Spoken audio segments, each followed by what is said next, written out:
Et aujourd'hui, on se retrouve avec le Magnolia Michelia alba des Magnoliacées, pour laquelle on va trouver à la fois l'huile issue des fleurs et l'huile issue de la feuille. De manière un peu générale, et bien évidemment c'est à affiner, c'est juste une petite indication, quand on a une huile essentielle qui provient d'une feuille, on a tendance à penser qu'elle a une orientation un peu plus respiratoire. Les aiguilles des conifères font partie de ça aussi, sont considérées comme des feuilles. Si on est sur une huile essentielle comme l'ylang, le néroli, la rose ou le magnolia fleur, on est sur une huile issue de la fleur et là, on aura une orientation un peu plus dirigée vers le système nerveux, vers l'émotionnel. Ça, c'est une règle un peu générale et bien évidemment à affiner. Le 8 juin 1638, il y a un petit bonhomme qui naît qui s'appelle Pierre Magnol. Et Pierre Magnol, il va devenir médecin. Il va devenir botaniste et il sera à la tête, il va diriger le jardin botanique de Montpellier. C'est à Pierre Magnol qu'on doit la notion de famille dans la classification des végétaux. Vous savez qu'en fait on classe un peu à la façon d'un entonnoir nos végétaux, donc ordre, genre, espèce, variété, tac, tac, tac, jusqu'à arriver à notre végétal. La notion de famille dans cette classification, on lui doit à lui. Et du coup, en son honneur, on a appelé le magnolia, les magnoliacées, les magnoliacées. Là, on est en présence d'une magnifique plante qui était connue bien avant Claude François, bien avant Scarlett O'Hara, sauf si Claude François était un dinosaure et qu'on ne l'a pas su. Mais là, on a retrouvé du magnolia, des fossiles qui datent de 95 millions d'années. On est vraiment face à un végétal, à une plante dite primitive, une des premières plantes à fleurs qu'on connaît. C'est quand même extraordinaire et là, on a la possibilité de la respirer. Moi, je trouve qu'on a beaucoup de chance, je ne sais pas si on le sait. En plus, le magnolia, vous êtes sûrement passé devant déjà, mais c'est une plante qui est vraiment marquante, elle est lumineuse, elle est présente, on ne peut pas passer à côté sans la regarder. Moi je trouve que ça serait très difficile, elle impose quelque chose avec toujours beaucoup de douceur en même temps. Ça la caractérise vraiment. Le magnolia, il a été vraiment symbole de fidélité, d'engagement. La notion d'engagement, elle est importante parce que je trouve que quand on le respire, en olfaction, on a un peu elle a tellement de force, de puissance, que on se laisse aller à elle, on lâche prise, vraiment il y a cette idée-là, et du coup je trouve qu'on retrouve un peu l'engagement amoureux, ou ce moment en amour où en fait on doit juste lâcher prise et se laisser aller à ça, et je trouve que le magnolia représente bien ça. Il a bien évidemment du coup été très lié à l'amour, au 19e siècle les amoureux s'en servaient pour communiquer, mais il a été aussi longtemps un symbole, vous savez, de beauté, de dignité. Toujours avec cette force, cette douceur mise en avant pour lui. Petite anecdote que vous allez retrouver chez plusieurs auteurs qui nous racontent cette histoire du maire qui s'appelait, il me semble que c'était Monsieur d'Arquistade, ancien maire de Nantes, qui, lui, au XVIIIe siècle, avait décidé d'avoir un magnolia chez lui. Donc, il a fait venir un magnolia, et puis il s'est un peu lassé au bout de quelques années, sûrement par caprice, je juge un peu dans cette vidéo, et il a fait demander du coup à son jardinier de faire enlever ce magnolia. Chose qu'il a faite, mais au lieu simplement de s'en débarrasser, il l'a conservé chez lui. Sa femme, bien évidemment, vous vous en doutez, était plutôt ravie, et l'arbre a continué de s'épanouir justement, même après avoir été déraciné. Je trouve que c'est une belle anecdote parce que ça représente bien le magnolia.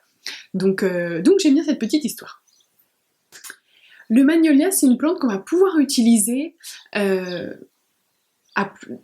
comme pour beaucoup d'huile en fait, pour plusieurs choses, mais j'ai envie de mettre en avant vraiment son tropisme sur le système nerveux. C'est une très belle anxiolytique. Et oui, vous allez entendre Maury qui fait ses griffes sur, voilà, le magnolia la rend toute chose. C'est une très belle anxiolytique. Le magnolia, c'est une plante qu'on dit hypnotique aussi, ça c'est clé, ça se ressent. Faut imaginer, moi je trouve qu'en fait c'est un agréable coup de massue le magnolia. Il va venir avec tellement de force, imposer un repos, imposer de relâcher, mais toujours avec cette douceur en fond qui fait qu'il n'y a rien de brutal, il n'y a rien de désagréable, on se laisse facilement parce qu'on a confiance, porté par cette plante. Et moi je trouve que sur les gens qui sont épuisés, qui n'en peuvent plus, et je vous l'ai déjà dit, mais vous voyez par exemple pour dormir il faut un peu d'énergie, quand vraiment on est au bout et qu'on n'arrive même plus à relâcher, elle est parfaite parce qu'elle va vraiment venir imposer un repos, un relâchement. Elle a cette capacité aussi à couper un peu, je trouve, le cerveau, elle ramène beaucoup dans le corps. Quand moi je la respire, ce que je trouve assez marrant, c'est que j'ai à la fois l'impression qu'elle va être dans un monde imaginaire plein de joie, vraiment plein de joie, et en même temps, j'ai ce truc de revenir beaucoup dans le corps et couper le cerveau. J'ai vraiment ces deux notions. Le côté hypnotique, on le ressent parce que vraiment, elle nous transporte. J'avais l'impression d'avoir des papillons qui m'élevaient comme ça, et Dieu sait que je vous dis beaucoup de choses dans cette vidéo, mais ça... Même ça, j'aurais un peu honte. Mais vraiment, j'avais cette idée-là. C'est Lydia Bosson, d'ailleurs, qui, dans son livre, nous dit cette phrase en nous expliquant que le magnolia, c'est la joie qui prend le pas sur l'ego. C'est la victoire de la joie sur l'ego. Et ça se sent, ça se perçoit vraiment bien. Et elle apaise beaucoup. Donc moi, je la vois, je trouve que ce tropisme-là, vraiment... Les anxiétés mises de côté, on relâche, c'est très présent, c'est très important chez elle. Vous savez, quand on est enfant, parfois, on s'allonge et on dévale allonger une colline. Moi, j'avais cette impression-là. J'avais l'impression qu'elle... Vraiment, cette idée de me laisser aller à elle, très important.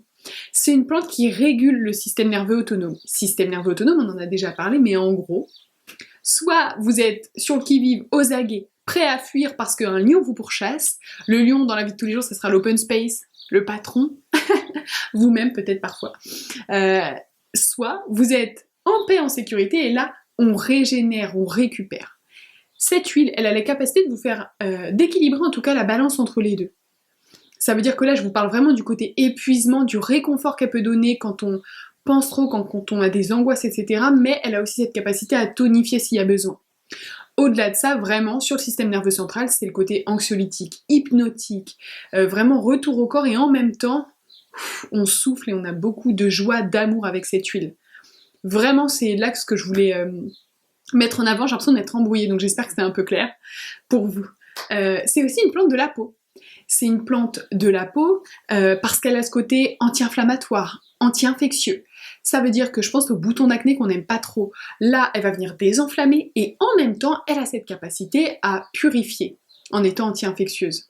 Mais elle traite aussi les muqueuses. Si vous avez des aftes, si vous avez une angine, elle a la capacité là, de venir stimuler le système immunitaire, d'avoir le côté du coup anti-infectieux qu'on vient de parler, de désenflammer, donc elle a vraiment sa place.